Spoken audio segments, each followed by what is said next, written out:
iba hindi makapaniwala sa procedure natin na double coating, sinasawsaw sa tubig.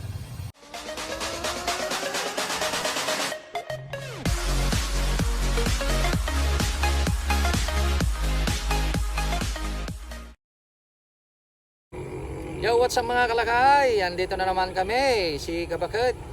Yan, nai-deliver na namin. Dito na, nakahanda na yung ating mga taga-tinda. At sila po ay nagpapainit na ng mantika.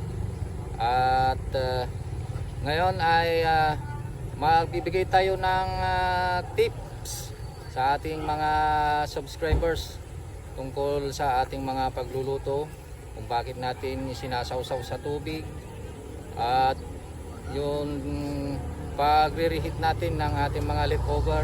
Ayan, i-share natin kung paano at kung bakit natin ginagawa yung ating mga procedure.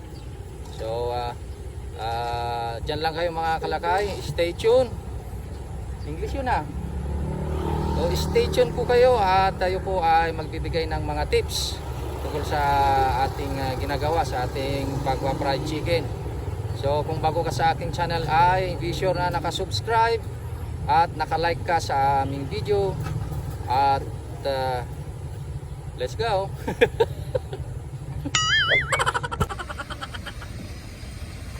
Eto, nagsisimula na po kaming magluto. Ayan yung aming tira kahapon, leftover. Yan, pinapatuluan ng konting tubig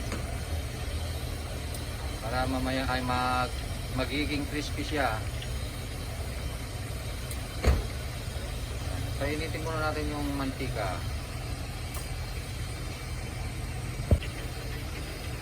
Habang pinapainit ang mantika ay magpo-coatings. Kailangan ng guantes para mas madaling mahalo-halo yung chicken natin sa breading mix.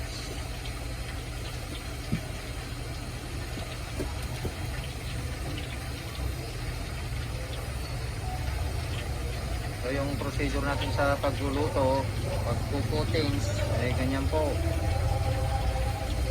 Yung iba ay matigas daw yung kanilang harina or yung coatings ng chicken nila, tumitigas. So marami pong mga dahilan yan. Marahil pangit yung harina nila, hindi yung tugma sa ating recipe. Mayroon kasi mga harina na hindi pwede sa ating recipe, kaya dapat ay palitan ninyo yung inyong mga harina.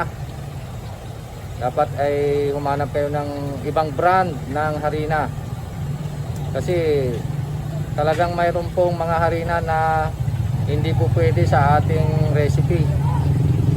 Ayan. At sa susunod mga pagkakataon ay gagawa po ako ng video tungkol sa recipe na po pwede na kahit anong harina ay po pwede. Meron tayong recipe na gagawin. Ito po ay yung dati naming ginagawa. So abangan po natin yung recipe na aming isi-share, ay po pwede sa lahat ng klase ng harina. So abangan po natin yan mga kalakay. Yung original natin. So naka-ready na po siya magsalang mamaya pagka mainit na yung mantika natin.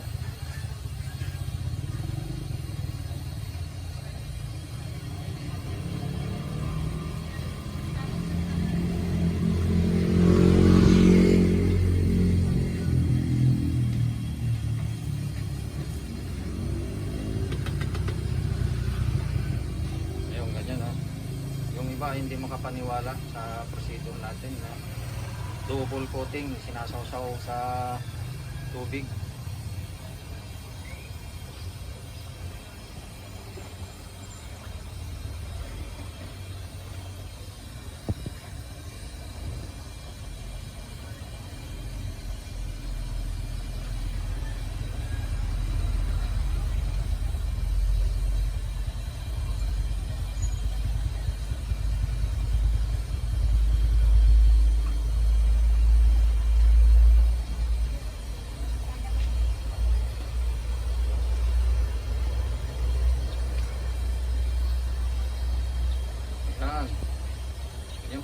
schedule namin. Ang purpose talaga ng tubig dyan ay para magiging mag-effect yung kanyang pampalsa. Hindi siya liliit, hindi liliit yung manok at hindi titigas, at ganun din hindi titigas yung harina. At yan po ang isang nagpapakrispy sa chicken natin.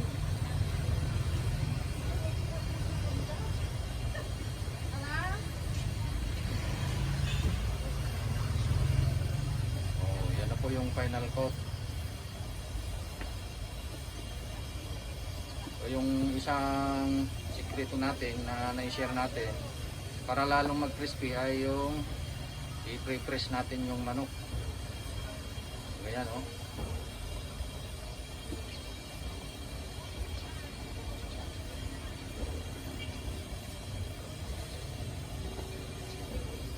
Pre-press natin sa harina. So yan po yung final coat. Ang susunod na po dyan ay yung pagsasalang sa mantika na mainit.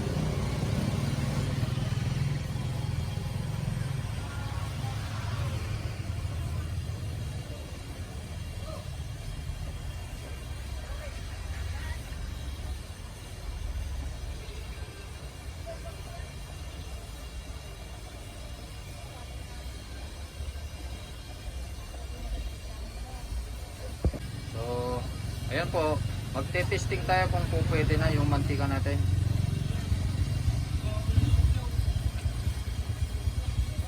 Ayan. Uy, medyo bumubulwak, ibig sabihin ay pwede na.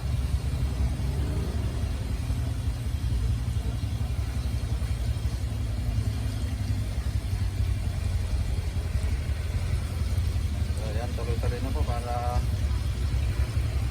pwede na.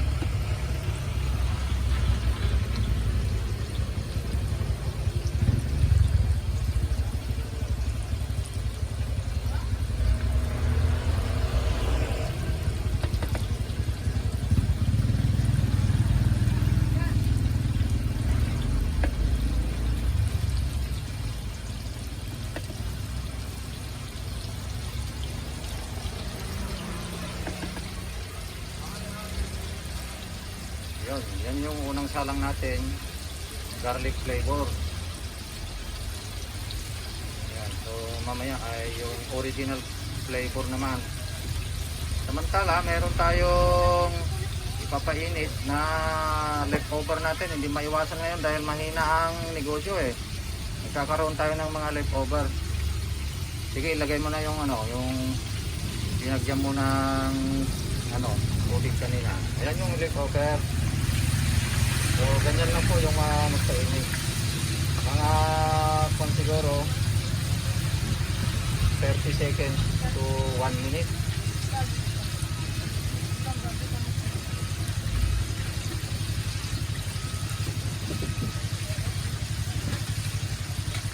Okay, ano mo muna.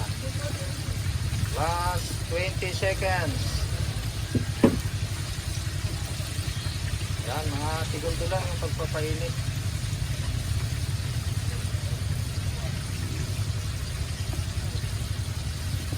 Pagka ma-overcook kasi yung reheat, ay titigas din yan, liliit din yan.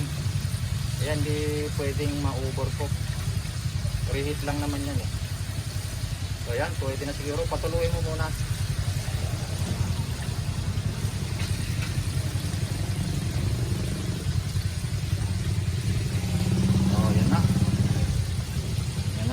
Natin. Okay. So, yan po yung reheat natin. Hopefully ay maibenta natin ito sa ngayong maghapon. Hindi pwedeng ipabukas po ito. Kailangan maibenta po natin yan. Kaya kailangan ng pagpupos. I-push natin na dapat ay mabenta yan. Dahil kung hindi ay hindi na pwedeng ibenta kinabukasan.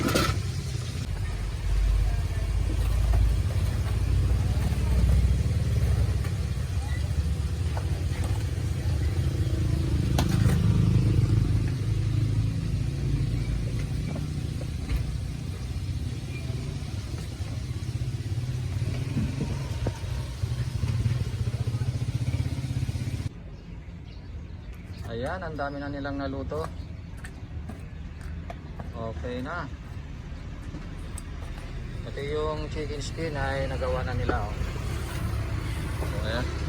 Very good sa ating mga kasama. So ayan po mga kalakay, nakapagbigay na po kami ng mga ilang tips sa ating mga pagluluto at pagtitinda ng chicken natin. Mamaya ay uuwi kami at meron akong gagawin na ano ba yung gagawin natin? Ay magbibinta pala kami ng junk shop. Magja-junk shop kami. Bibenta ng junk shop. Bakit nabibenta kang junk shop? Ay, mali na naman yung Tagalog. Magbibenta ka ng basura? Ay, oo nga pala. Mali na naman yung Tagalog ko. So, pasensya na mga kalakay. Ay, Ilokalog kasi yung Tagalog ko eh. Ilocano na Tagalog.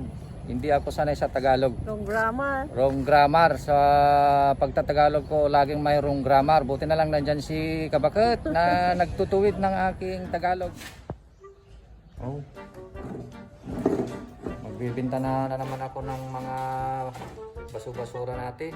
Kesa naman pakalat-kalat lang dito sa bahay. Ito, nakaipon na ulit ako ng mga basura.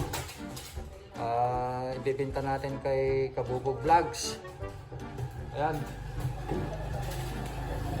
So, magiging pera ulit ito. Pambili ng bigas. Kahit man lang isang salok. Ayos ano. Ayan, tara na. Wala na akong pambili ng bigas. Ano lang pambili ng bigas? Hoy! Ba't may bebenta yan? Huwag mo ibenta yan. Kasi pagka nagwi-welding ka, hoy! Ito! Babang uy! Wala kang pag-exercise niya pag ibibenta mo yan. Ano ba yan? Ito talaga ito. Nalugi na talaga yung negosyo niya. Pati bike niya, pati yung gamit mo to sa welding eh. Ika pala. Ito oh. Baka ma-high blood ako. Oh, yan na yung sabi ko sa'yo eh. Wala akong pang-exercise. Joke lang. Balik mo yan. Hindi pwede yan. O yung labahan mo doon, nagantay sa'yo. Ano man na. Bilisan mo.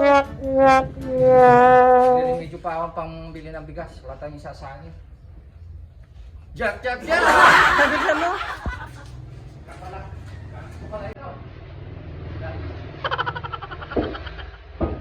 Gamit mo yan sa pag-welding mo, tapos ibibenta mo ito talaga.